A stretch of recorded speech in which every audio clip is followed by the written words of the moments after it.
नमस्कार साथियों। जोश नीट जेआरएफ पे मैं सरवंडाज आप सभी का तहे दिल से स्वागत करता हूं। अपनी इस कक्षा हिंदी साहित्य के इतिहास में जिनके लेखक सुप्रसिद्ध आचार्य रामचंद्र शुक्ल जी हैं। आपको पता है कि मेरा जो ये मिशन जेआरएफ 2025 है उसमें समय बहुत कम बचा है। आपको ये भी पता है कि 60 दिन से बहुत ज़्यादा समय नहीं बचा है। इसमें कई सारे फेस्टिवल्स आ रहे हैं। उस फेस्टिवल्स को भी आपको एंजॉय करना है और फेस्टिवल्स के साथ साथ अपने कैरियर के सफलता वाली जो फेस्टिवल्स है उसको भी सेलिब्रेट करने के लिए आपको समय देना पड़ेगा। दोनों को तारतम्य बना करके जब आप अपने आप को चलते हैं तब जाकर के क्या होता है कि आपका अपना जो अकादमिक जो सेशन होता है वो भी बेहतर तरीके से चलता है और साथ में जो डेली जो इंजॉय वाला टाइम होता है वो भी अच्छे तरीके से करते हैं। तो इसी को ध्यान में रखते हुए आपको पता है कि हमारे इस चैनल पे पेपर 1 और पेपर 2 की कक्षाएं सुचालित रूप से चल रही है। पेपर 1 की कक्षाएं आपको पता है बहुत अच्छे तरीके से आप देख रहे होंगे, इंजॉय कर रहे होंगे। साथ में पेपर 2 में हिंदी साहित्य पीवाईक्यू से सिलेक्शन तक और साथ में कॉन्सेप्ट से क्वेश्चन से कॉन्सेप्ट तक वाला भी सेक्शन आपने देख लिया होगा प्लेलिस्ट में जाकर के। अगर नहीं देखे तो जाइए और इंजॉय कीजिए, उसको पढ़िए और अपना सफलता सुनिश्चित कीजिए। साथ में मेरे साथ आप क्या कर रहे हैं कि आज सबसे अच्छी बात, खुशी बात यह है कि हम लोगों ने क्या किया, बहुत मेहनत के साथ हम लोगों ने आदिकाल, जिसको वीर गाथा काल बोलते हैं, वीर गाथा काल को हम लोगों ने बहुत अच्छे तरीके से समाप्त किया। पढ़ करके समाप्त किया, समझ करके समाप्त किया, क्वेश्चन के साथ समाप्त किया। क्वेश्चंस आप इस माध्यम से कर रहे हैं कि अगर जो भी क्वेश्चंस यहाँ से बन रहे हैं वो आप क्या करते हैं, जाकर के डायरेक्ट पीवाईक्यू से सिलेक्शन वाला जो मेरा प्लेलिस्ट बना हुआ है उसमें जाते हैं और अपने आप को चेक करते हैं कि मैं कितना पानी में हूँ और मैंने जो पढ़ी है उसमें कितने प्रश्न मेरे डायरेक्ट हिट कर रहा है एग्जाम में।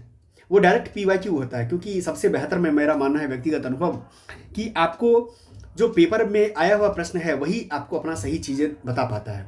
तो आज जो है मैं शुरुआत कर रहा हूँ पूर्व मध्यकाल, जिसको भक्ति काल बोलते हैं। और आचार्य रामचंद्र शुक्ल जी के जो काल विभाजन में आप देखेंगे तो 1375 से लेकर के संवत 1700 के बीच में भक्ति काल को माना है।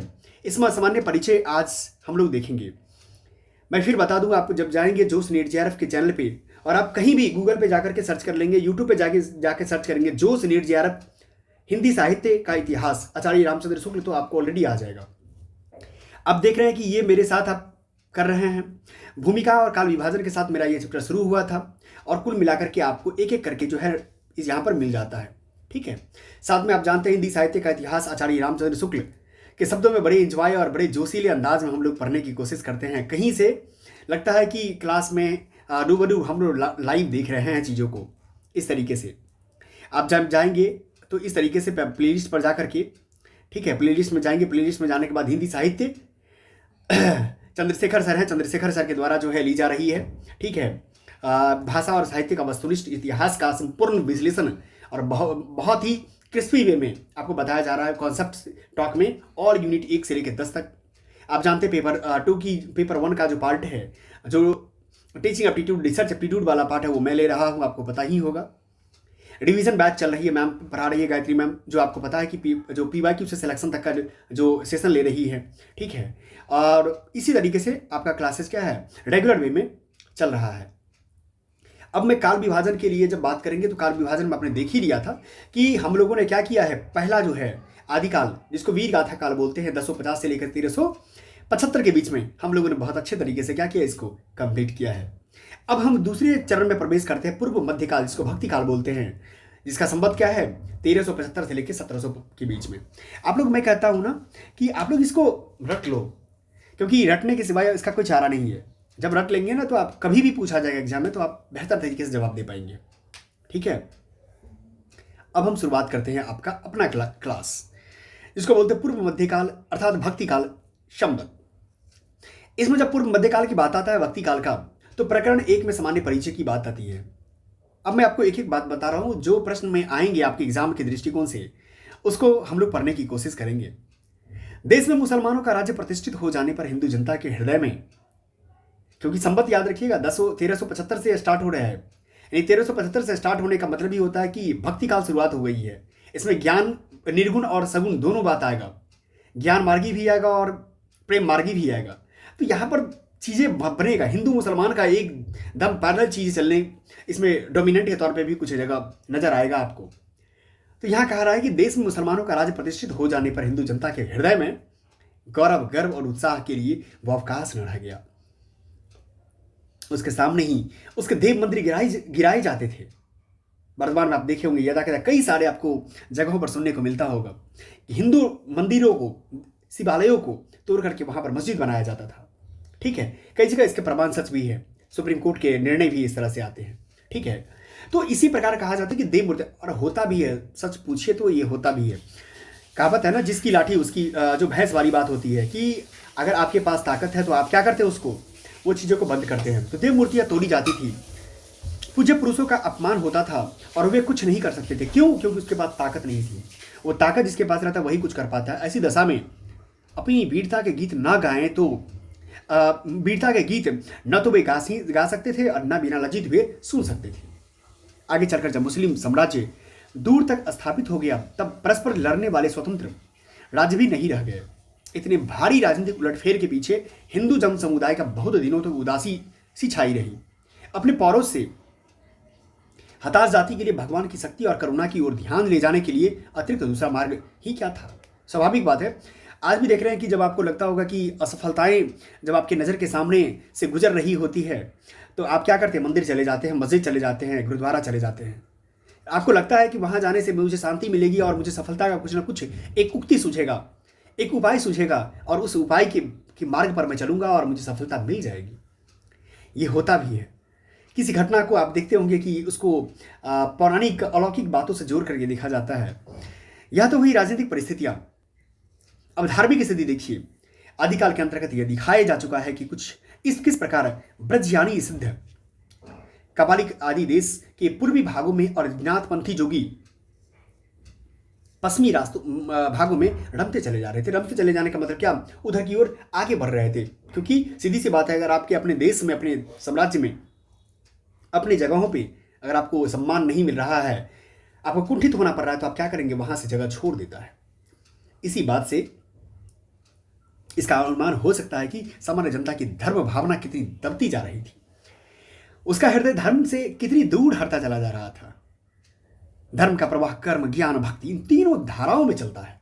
कहाँ चलता है? धर्म का प्रवाह चलता है कर्म में, ज्ञान में और भक्ति में। ठीक है, चलता है। इन तीनों के सामंजस्य से धर्म अपनी पूर्ण सजीव दशा में रहता है। किसी एक के भी अभाव से वह विकलांग रहता है। कर्म के बिना वह लूला लंगड़ा, ज्ञान के बिना अंधा। आपको मैं बताऊं, एक लाइन देखो, बड़े गजब की बात है। ये बीपीएससी का जब मेंस हुआ था ना, सिविल सर्विसेज का मेंस, तो 60 मुझे याद है 70 का सब मेंस था या 68 का मेंस था। इसमें ये बात ऐसे में पूछी गई थी, ठीक है, कि कर्म के बिना लूला लंगड़ा, ज्ञान के बिना अंधा, भक्ति ये हो जाता है, भक्ति के बिना हृदय विहीन क्या निष्प्राण रहता है। ठीक है, ज्ञान के अधिकारी तो सामान्य से बहुत अधिक समुन्नत और विकसित बुद्धि के कुछ थोड़े से विशिष्ट व्यक्ति ही होते हैं। कर्म और भक्ति के सारे जन समुदाय की संपत्ति होती है। हिंदी साहित्य का आदिकाल में कर्म तो अर्थ शून्य विधि विधान, तीर्थाटन और पर्व स्नान इत्यादि के संकुचित घेरे में रह पहले से बहुत कुछ बध चला आता था। धर्म की भावात्मक अनुभूति या भक्ति, जिसका सूत्रपात महाभारत काल में विस्तृत प्रवर्तन पुराण काल में हुआ था, कभी कहीं दबती, कभी कहीं उभरती किसी प्रकार चली आ रही थी। आप जानते हैं कि हमारे कई जगह देखेंगे, खास करके कुंभ को ले लीजिए, तो उसमें कुंभ में भी क्या होता है कि गंगा स्नान की बात आती है। ठीक है, या कोई फेस्टिवल्स अगर मान लिया जाए, जैसे बिहार, अगर बिहार खासकर उत्तर प्रदेश में जो छठ होता है, छठ में भी क्या होता है कि वहाँ पर जो है सो सूर्योदय, जब भगवान सूर्य की पूजा करते हैं तो वहाँ पर ही पानी में खड़ा होकर के क्या किया जाए, यानी जल का जो है ना पूर्व स्नान वाली जो बात आती है, बहुत जोर करके देखा जाता है और होना भी चाहिए। क्योंकि जल से लोगों को लगता है या होता भी है कि मेरा क्या हो जाता है, शुद्ध हो जाते हैं।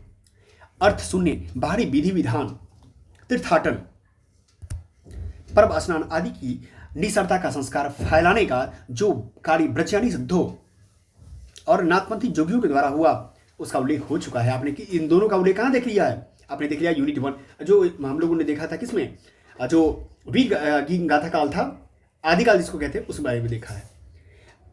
उनका उद्देश्य से कर्म के उस तंग गड्ढे से निकलकर प्राकृत धर्म के खुले क्षेत्र में लाना न था, बल्कि एक बार की किनारे ढकेल देना था। जनता की दृष्टि को आत्मकल्याण और लोक कल्याण विधायक सच्चे कर्मों की ओर ले जाने के बदले उसे उस कर्म क्षेत्र से हटाने में लग गए थे। उनकी वाणी तो गुह्य रहस्य सिद्धि लेकर उठी थी। अपनी रहस्य दर्शिता की धाक जमाने के लिए वे बाह्य जगत की बातें छोड़ घट के भीतर के कोठों की बात जताया करते थे। भक्ति, प्रेम आदि हृदय की प्रकृत भावों का उनकी अंत साधना में कोई स्थान न था, क्योंकि इनके द्वारा ईश्वर को प्राप्त करना तो सबके लिए सुलभ कहा जा सकता था। सामान्य अशिक्षित और अशिक्षित जनता पर इनकी वाणियों का प्रभाव इसके अतिरिक्त और क्या हो सकता था कि वह सच्चे शुभ कर्मों के मार्ग से तथा भगवत शक्ति की स्वाभाविक हृदय पद्धति से हटकर अनेक प्रकार के मंत्र, तंत्र और उपचारों में उलझा उलझे। उनका विश्वास अलौकिक सिद्धि परियोजाज में इसी दशा में की ओर लक्ष्य करके गोस्वामी तुलसीदास ने कहा था, गोरख जगायो जोग और भक्ति भगायो योग। इस बात को याद रखिएगा, क्योंकि आपसे एग्जाम में पूछा जाएगा। ठीक है, ये भी आया है। कौन कहा है? गोस्वामी तुलसीदास जी क्या बोले हैं? गोरख जगायो जोग और भक्ति भगायो लोग। सारांश यह है कि जिस समय मुसलमान भारत में आए, उस समय सच्चे धर्म भाव का क्या था, बहुत कुछ ह्रास हो गया था और परिवर्तन के लिए बहुत कड़े धक्कों की आवश्यकता थी। धक्कों का मतलब यह हुआ, अगर आपको एग्जाम्पल स्वरूप में बताऊं तो देश में सती प्रथा का दौर चल रहा था। सती प्रथा का दौर के लिए उनके परिवार के, जिनके परिवार में खुद सती होने वाली थी, राजा राम मोहन राय जी ने कितने ज़्यादा अपने आप के परिवार में ताकतों की लगाया। कहा जाता है, सच में सच्ची बात यह है, मैं आपको बताऊं साथियों, कि समाज में जो कुछ 100 वर्षों की बात तो मैं बहुत ज़्यादा कह रहा हूं, अगर 10 वर्ष भी अगर आपके समाज में कोई ऐसी बातें चल गई हो, उसको हटाने में शायद बहुत बड़ी ताकत और बहुत बड़ी जोश और बहुत बड़ी युवा ताकतों की जरूरत पड़ती है। तब जाकर के एक पुरानी चली आ रही संस्कृति या पुरानी चली आ रही कुछ पौराणिक बातों को हटाना पड़ता है। यही बात कहा गया है। उस समय ऊपर जिस अवस्था का दिग्दर्शन हुआ है वह सामान्य जन समुदाय की थी। शास्त्राज्ञ विद्वानों पर सिद्धियों और जोगियों की वाणियों का कोई असर न था। वे इधर उधर पड़े अपना कार्य करते जा रहे थे। पंडितों के शास्त्रार्थ भी होते थे, दार्शनिक खंडन मंडल के ग्रंथ भी लिखे जाते थे। विशेष चर्चा वेदांत की थी। किसकी थी? वेदांत की थी। ब्रह्मसूत्रों पर, उपनिषदों पर, गीता पर भाष्यों की परंपरा विद्वान मंडली के भीतर चली आ रही थी, जिससे परंपरागत भक्ति मार्ग के सिद्धांत का पक्ष कई रूपों में नूतन विकास हुआ। नूतन विकास मतलब नए सृजन की बात हो रही है। कालदर्शी भक्त कभी जनता के हृदय को संभालने, लीन रखने के लिए दबी व्यक्ति को जगाने लगे, क्योंकि स्वाभाविक बात है, जो मुसलमानों का दौर चला तो उसने कई जगह काट मार की भी धूम मचाया। तो लोगों के अंदर डर सा आ गया था कि इस चीज को कैसे तोड़ा जाए। इसके लिए उसके सबसे बड़ी चीज, जो धर्म मार्गी थे, विद्वान मंडली थे, उनको लगा कि भक्ति ही एक ऐसा रास्ता है जो इस व्यक्ति के अंदर, इस जन समुदाय के अंदर एक ताकत भर सकता है। आपने बिरसा मुंडा का नाम सुना होगा। बिरसा मुंडा झारखंड की एक ऐसे, वहां बिरसा भगवान भी कहा जाता है। क्यों? क्योंकि बिरसा मुंडा ने उस समय आदिवासियों को वो बातें जगाने की कोशिश की कि हमारे द्वारा जो ब्रिटिशर्स के अगेंस्ट जो लड़ी गई बातें हैं, वो क्या हो जाएगा, मैं अगर कोई गोला मारूंगा या मैं अगर कोई मिट्टी या तीर ही मारूंगा तो क्या हो जाएगा, उसे एक आग की भांति उसे लगेगा और वो मर जाएगा, क्योंकि भगवान ने मुझे यहां भेजा है। ये एक बातें कहकर क्या करना चाह रहे थे? आम जनता के अंदर एक विश्वास जगाना चाह रहे थे कि तुम लड़ सकते हो।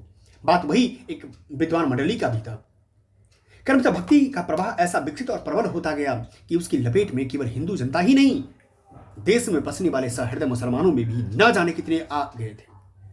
ठीक है, प्रेम स्वरूप ईश्वर को सामने लाकर भक्त कवियों ने हिंदुओं और मुसलमान दोनों को मनुष्य के सामान्य रूप में दिखाया।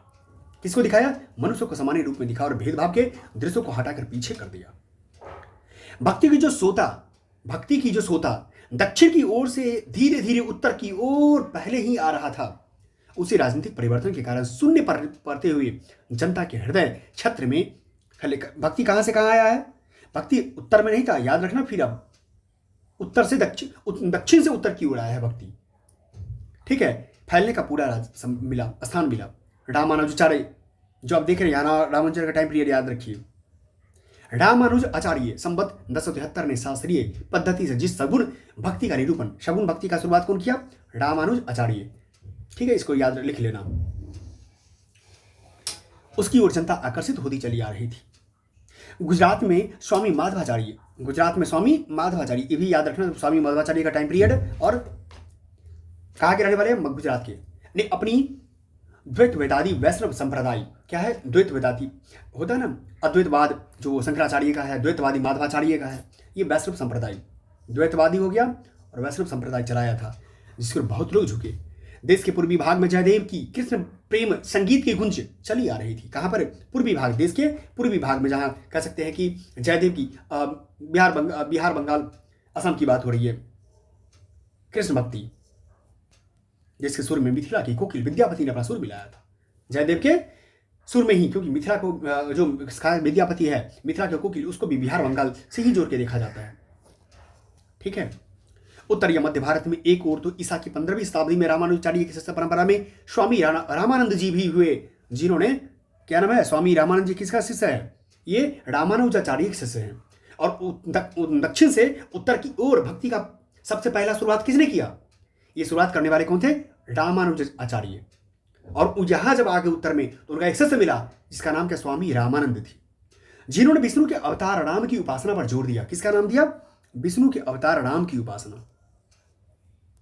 एक बड़ा भारी संप्रदाय खड़ा हुआ, जिसकी ओर वल्लभाचार्य ने प्रेम मूर्ति कृष्ण को लेकर जनता को रसमग्न किया। कौन किया, वल्लभाचार्य का संबंध किससे है, कृष्ण से है।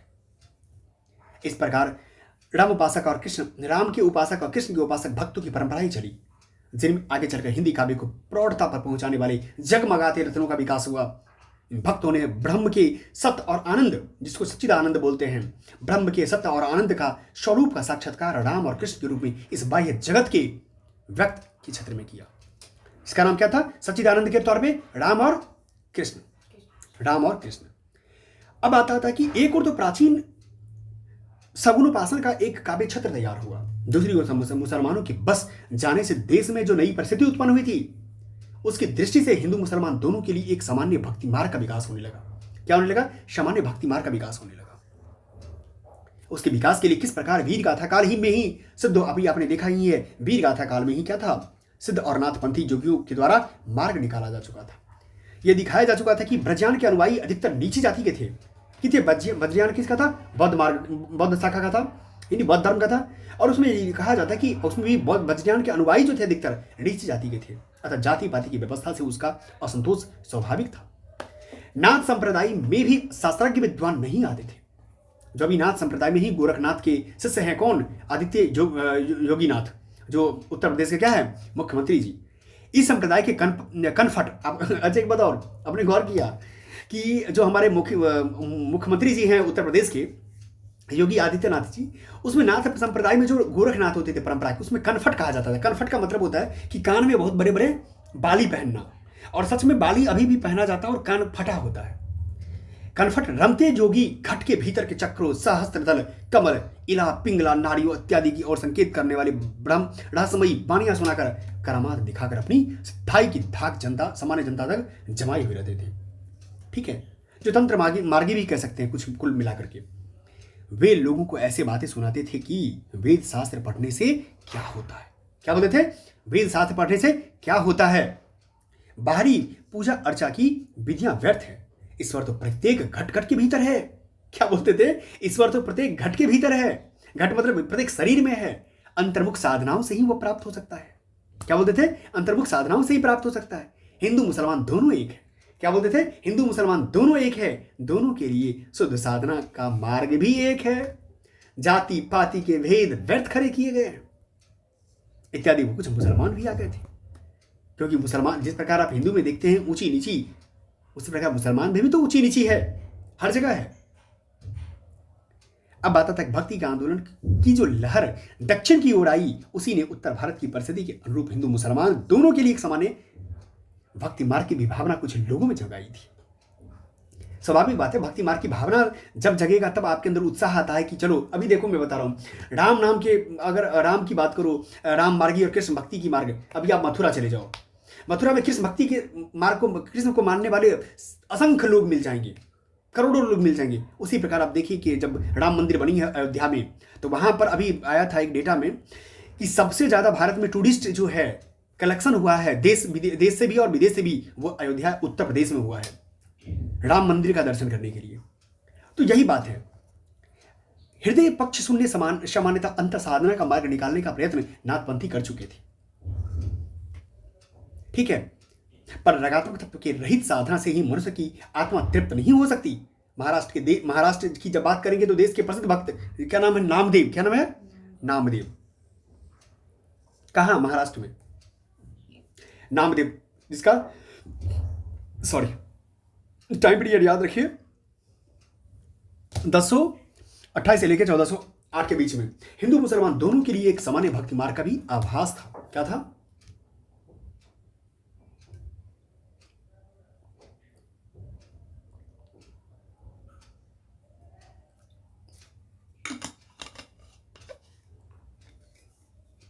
सामान्यतः आभास था। उसके पीछे कबीरदास ने विशेष तत्परता के साथ एक व्यवस्थित रूप से मार्ग निर्गुण पंथ के नाम से चलाया था। कौन? कबीरदास चलाया था। किसका? निर्गुण पंथ का। मैं आपको बताऊंगा कबीर निर्गुण शाखा क्या है और सगुण धारा क्या है। सो निर्गुण धारा और सगुण धारा क्या है। सो जैसा कि पहले कहा जा चुका है कि कबीर के लिए नाथ पंथी योगी बहुत कुछ रास्ता निकाल चुके थे। ठीक है, भेद भाव के निर्दिष्ट करने वाली उपासना के बाहरी विधानों को अलग कर रखकर उन्होंने अंत साधना पर जोर दिया था। क्या था? अंत साधना पर। जैसे कहते ओम नमः भगवते वासुदेवाय नमः, हम लोग बोलते हैं ना, तो अंत मतलब खुद की अंदर की बातों को, ताकत को जगाने की बात थी। पर नाथपंथियों की अंत साधना हृदय पक्ष शून्य थी। इसमें प्रेम तत्व का अभाव था। हृदय ने, कबीर ने यद्यपि नाथपंथ की बहुत सी बातों को अपनी वाणी में जगह दी है, पर यह बात उन्हें खटकी। इसका संकेत उनके ये वचन देते हैं, झिलमिल झगड़ा झुलते बाकी रही ना काहू। यहां गौर कीजिए क्या लिखे हुए हैं। सो ठीक है, ये जानना भी बहुत क्या है। झिलमिल झगड़ा झुलते बाकी रही ना काहू, गोरख अटके कालपुर कौन कहावे साहू। बहुत दिन ते हंडिया सुन्नी समाधि लगाई, करहा पगड़िया करहा परियागार में दूरी पर पछताई। ये बात कहते हैं, करहा का मतलब होता है करभ, हाथी का बच्चा, और हठियों की क्रिया करने वाला। क्या है? हठियों की क्रिया करने वाला। अतः कबीर ने जिस प्रकार का निराकार ईश्वर के लिए भारतीय वेदांत का पल्ला पकड़ा, उसी प्रकार उस निराकार ईश्वर की भक्ति के लिए सूफियों का प्रेम तत्व लिया। क्या लिया? सूफियों का प्रेम तत्व लिया और अपना निर्गुण पंथ जो धूमधाम से निकाला था। ये किसका निर्गुण पंथ? कबीर ने शुरुआत की थी। बात यह थी कि भारतीय भक्ति मार्ग साकार और प्रेम सगुण रूप को लेकर चला था। निर्गुण और निराकार ब्रह्म भक्ति और प्रेम का विषय नहीं था। निर्गुण और निराकार ब्रह्म भक्ति का विषय नहीं था। इसमें कोई संदेह नहीं कि कबीर ने ठीक मौके पर जनता के उस बड़े भाग को संभाला जो नाथपंथियों के प्रभाव से प्रेम भाव और भक्ति रस से शून्य और शुष्क पड़ता जा रहा था। स्वाभाविक बात है, एक मैं बता रहा हूँ। आप जानते हैं कि जो खास करके जोगी थे, जो नाथ पंथ वाले क्या थे कि वो सिद्ध जोगी अपने आप पर खूब ध्यान मग्न समय जमे रहता था। उसको लगता था कि मतलब सिर्फ और सिर्फ अपने आप को क्या करना है कि साधना में मस्त रहेंगे, अंत साधना में, तो ही मुझे क्या हो जाएगा, प्राप्त हो जाएगा। लेकिन कबीर साहब ने क्या कि निर्गुण भक्त में ला करके इस सारे जो प्रेम से हटा हुआ व्यक्ति था, उस प्रेम वाले को क्या किया, संभाल के अपने यहां ले आया। ठीक है, जो भक्ति की जो शून्यता थी उसको क्या किया, थोड़ा सा पानी डालने का काम किया। उनके द्वारा यह बहुत ही आवश्यक कार्य हुआ।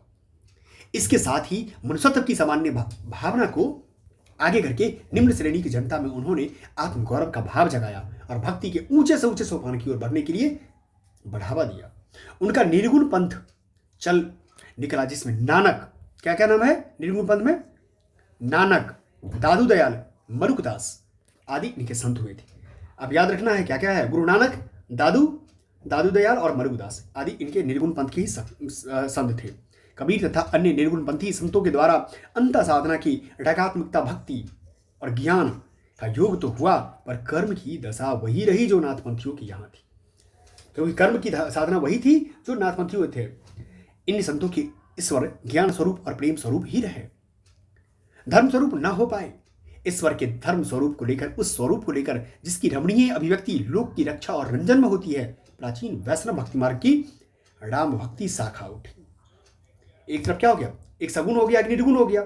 सगुण निर्गुण वाले में देख लिया कि आपने कौन कौन आया था, सो क्योंकि कबीर दास इसको शुरुआत किए थे।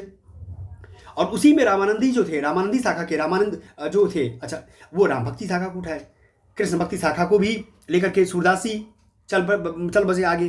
कृष्ण भक्ति शाखा केवल प्रेम स्वरूप ही कई उमंग में फैली। अब कहते कि यहां पर एक बात की ओर ध्यान दिलाना आवश्यक प्रतीत होता है कि साधना के जो 3 अवयव है, क्या क्या है साधना के 3 अवयव?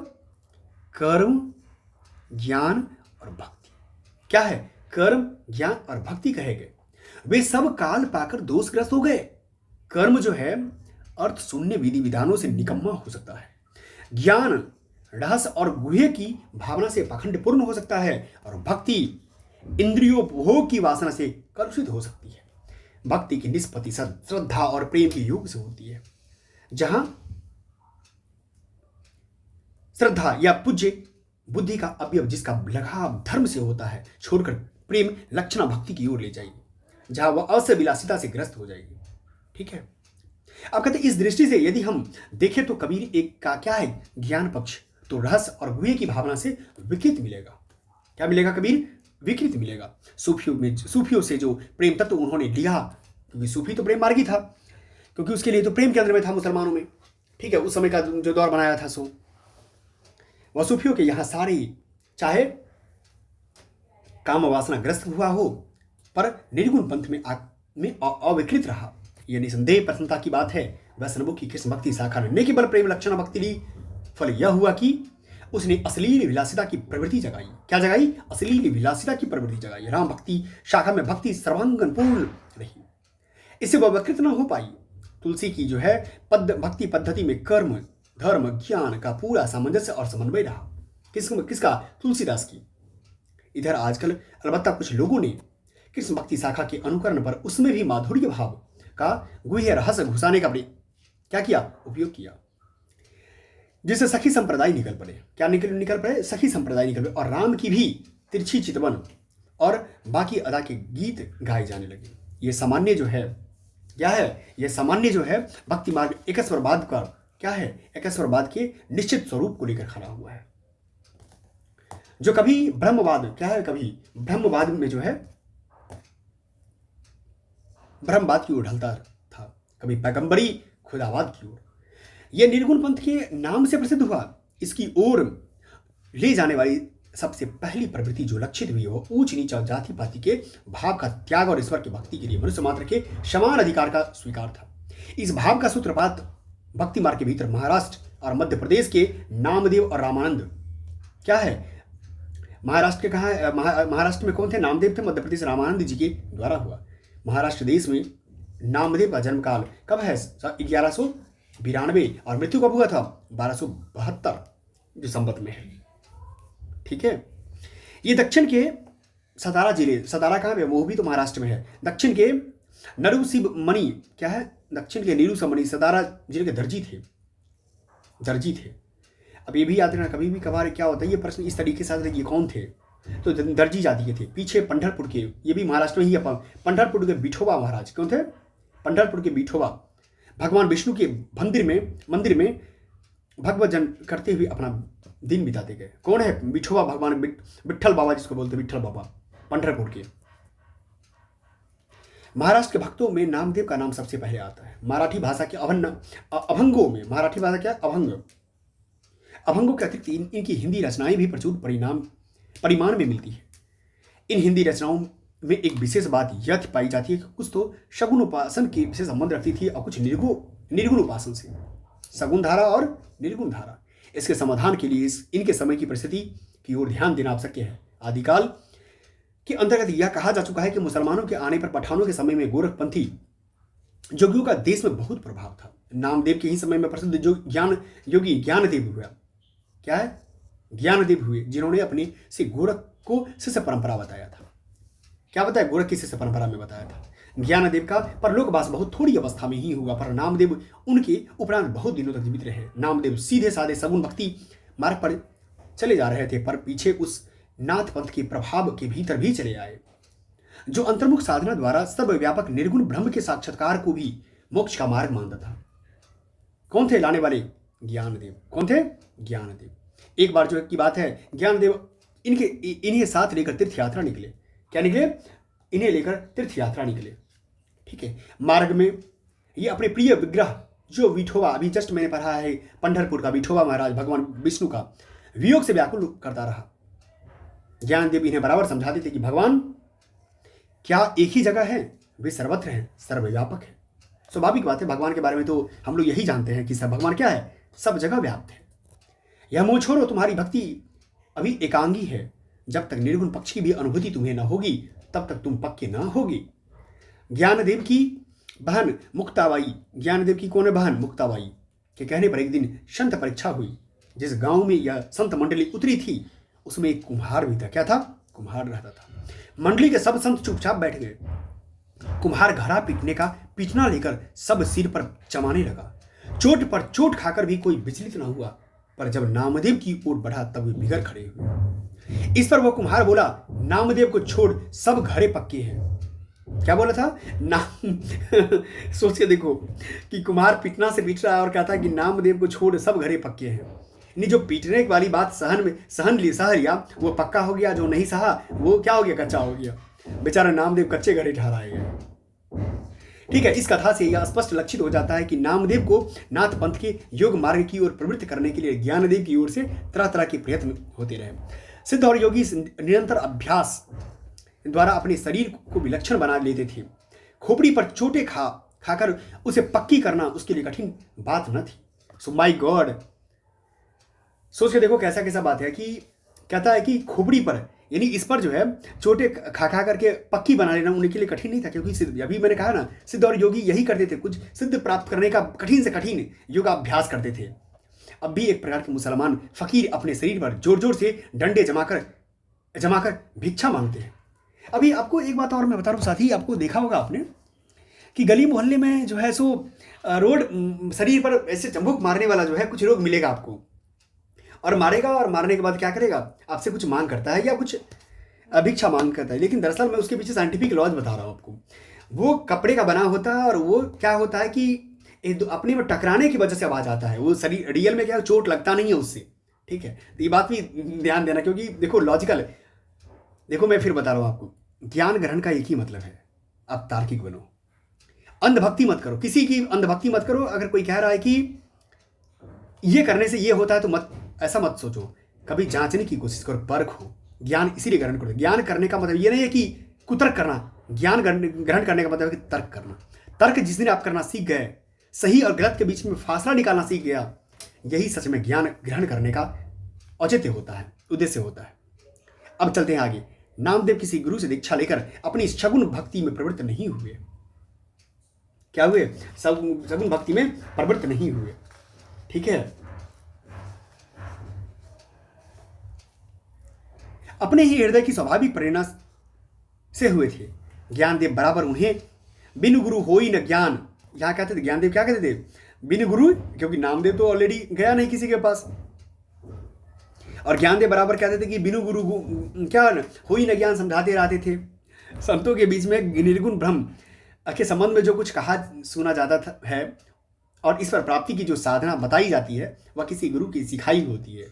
परमात्मा के शुद्ध निर्गुण स्वरूप के ज्ञान के लिए ज्ञानदेव आग्रह बराबर बढ़ता गया। गुरु के अभाव के कारण जिस प्रकार नामदेव में परमात्मा की सर्वव्यापकता को उदार भाव नहीं जम पाया था और भेदभाव बना था, इस पर भी एक कथा चली आती थी। कहते हैं कि एक दिन स्वयं विठोबा भगवान विठल जो है पंढरपुर वाले एक मुसलमान फकीर का रूप धरकर नामदेव के सामने आए। नामदेव ने उन्हें नहीं पहचाना। तब उनसे कहा गया कि वे तो ब्रह्म भगवान ही थे। अंत में बेचारे नामदेव ने नागनाथ नामक शिव के स्थान पर जाकर बिसोबा खेचर या खेचरनाथ नामक एक नाथपंथी कनफटे से दीक्षा ली। क्या किया, अब देखो यहाँ पर जो कनफटे की बात आती है वही नाथपंथी परंपरा की बात आती है। खेचरनाथ, ये नामदेव किससे लिया दीक्षा, बिसोबा खेचर या खेचरनाथ से लिया था। इसके संबंध में उनके ये वचन है, ये वचन देखिए क्या कहते हैं। ये कहते हैं वचन में,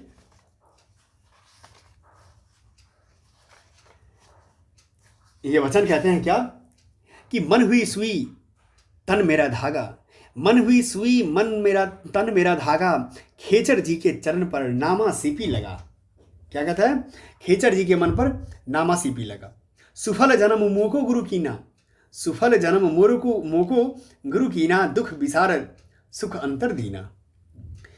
ज्ञान दान मोको गुरु दीना, राम नाम बिन जीवन हीना। ये कौन कह रहा है? ये नामदेव कह रहा है। ये किससे लिया? खेचर से लिया था। ठीक है, अब देखो यहां पे, किसु हूं पूजू दूजा नजर ना आई, एके पाथर कीजे भाव दूजे पाथर धरी पाओ। जो हो देव तो हम भी वेब, कहे नामदेव हम हरि का सेव। अपने आप को अब हरि का भक्त समझने लग गया। ठीक है, हरि का भक्त क्या किया? समझने लग गया था। तो कुल मिलाकर के आप समझिए कि इसी प्रकार से क्या हुआ, ये जो चीजें हैं खास करके भक्ति धर्म का शुरुआत आप लोगों ने भी कर दिया है। मैं उम्मीद करता हूँ कि आपको अच्छा लग रहा होगा पढ़ने में, क्योंकि चीज़ें टू दी लाइन पढ़ना एक अलग होता है और आपके साथ रोमांच के साथ अन्य की बातों करते हुए पढ़ने में मज़ा आता है। ये बात समझनी चाहिए कि नामदेव के समय में देवगिरी के पठानों की चढ़ाइयाँ हो चुकी थी। जो देवगिरी आपको पता है महाराष्ट्र की तरफ पड़ता है, और मुसलमान महाराष्ट्र में भी फैल गए थे। इसके पहले ही गोरखनाथ के अनुयायी हिंदुओं और मुसलमानों दोनों के लिए अंत साधना का एक सामान्य मार्ग का उपदेश देते आ रहे थे। क्योंकि इसमें अंत साधना में गोरखनाथ में क्या हुआ था कि हिंदू मुसलमान दोनों आए, क्योंकि लगा कि इसमें अंत साधना पर बल देने की बात आ रही है, इसीलिए दोनों आ गया था। चलिए साथियों, मैं उम्मीद करता हूँ यहाँ से जो कक्षाएं हैं ना, आपकी अगली कक्षा प्रारंभ पुनः होगी। ठीक है, तनाव के साथ नहीं पढ़ना है, मजे के साथ पढ़ना है। हिंदी देखो, विषय को विषय के जैसे पढ़ोगे ना तो मजा नहीं आएगा। विषय को एक इंजॉय के जैसे पढ़ो, किसी भी चीज़ को इंजॉय के जैसे पढ़ो, फिर देखो बहुत मजा आएगा, काफ़ी मजा आएगा। इसीलिए आप लोग इंजॉय के भांति इसको लेना है, तब जाकर के आपको लगेगा कि हाँ, मतलब सब्जेक्ट को पढ़ने का एक आनंद एक अलग रहता है। सब्जेक्ट को हम प्रेशर के साथ पढ़ेंगे तो फिर मज़ा कहाँ है। इसीलिए आप भी क्या कीजिए, इंजॉय के साथ इसको पढ़ने की कोशिश कीजिए।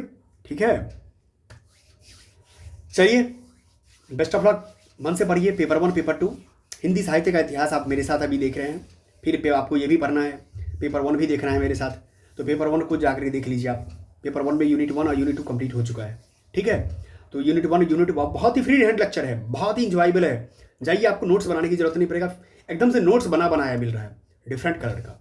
ठीक है, जाइए, बेस्ट ऑफ लक। बाकी पेपर 2 में हिंदी साहित्य विषय को PYQ से सिलेक्शन तक में आप देख सकते हैं, और प्लस कविता संग्रह जो चल रहा है, चंद्रशेखर सर ले रहे हैं, वो भी क्लासेज बहुत अच्छी है। और कहानी जो मैम पढ़ा रही है, मोहिनी मैम, वो कहानी लाइन बाय लाइन पढ़ करके आपको एक कहानी में आपको लगेगा कि कितने प्रश्न समाहित है। इसलिए जाइए, उसको मन से पढ़िए। धन्यवाद धन्यवाद धन्यवाद, thank you thank you thank you.